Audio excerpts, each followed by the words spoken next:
Paul left Ephesus and he went to Troas. He was going to visit all of the churches that he had started in Macedonia and also try to visit Corinth as well. He crossed over the sea into Macedonia, visited all the churches there, and then went to Corinth. He was in Corinth for 3 months, and that is where he wrote the book of Romans. He once again visited the churches in Macedonia because the people in Corinth and also Macedonia had decided to gather a collection so that they could give to the needs of the Christians in Jerusalem who were going through dire straits. After the money was collected from all the churches, a delegation from the churches of Macedonia went with Paul. They sailed back across the sea to Troas. And there Paul spent a full week in Troas before continuing his journey. The night before they were to continue on, Paul preached to the church there at Troas long into the night.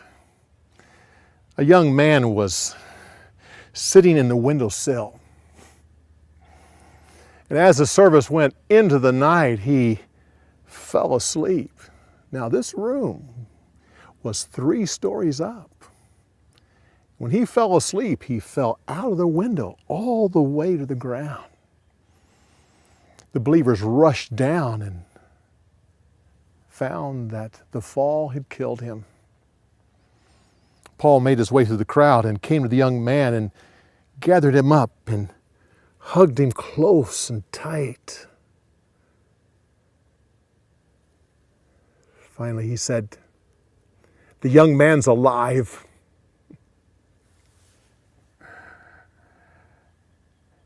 The next morning, Paul and the delegation continued their journey towards Jerusalem. They were on a boat that was a cargo boat, a cargo ship. And they went down to a town that was close to Ephesus. There, Paul called the elders from the church to come and meet with him on the ship. They came, and on the deck of the ship, Paul talked to them and gave them warnings and shared last-minute instructions before he would go on. He said, "I'm going to leave you and go to Jerusalem. And I will never see you again."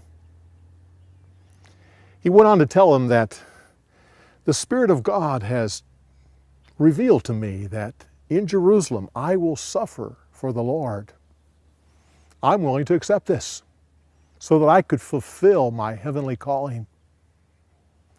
He then gave them warnings of what to watch out as far as false doctrines. He told them to always live for the Lord and follow Him. Then together they all knelt down on the deck of the ship and they prayed together. The elders from the church were deeply moved because Paul had said, "I will never see you again."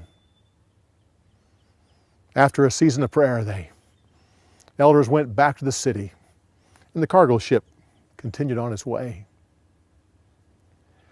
It came to a port that the ship needed to unload and take on cargo. Paul had a few days there, so he stayed in the home of some believers in the town. While he was there, one of the people came together and said, "The Lord has revealed to us that you will suffer great things in Jerusalem." Advised him not to go. Paul said that he already knew this. On the day that the cargo ship was leaving, the entire church went with him out of the city down to the shore. And together they bowed down on the beach. Together they prayed and prayed for Paul. Afterwards, Paul got back on the ship and the people went back to the city. The cargo ship went on down to Caesarea, which is the closest port to Jerusalem. There, Paul stayed with Philip, one of the original 7 deacons. While he was staying in his home, a prophet came and took Paul's belt and bound himself in it He says, the Lord has shown me that the Jews in Jerusalem will take the person who owns this belt and deliver him to the Gentiles. People pleaded with Paul not to go to Jerusalem. He said, please, stop. Says, you're crying. I'm almost ready to cry. Please, I am willing to be chained for my Lord. I'm willing to die for him if that's what God wills. But I must go to Jerusalem. Well, on the day, that was a sign. Paul left Caesarea and went to Jerusalem. And the believers there,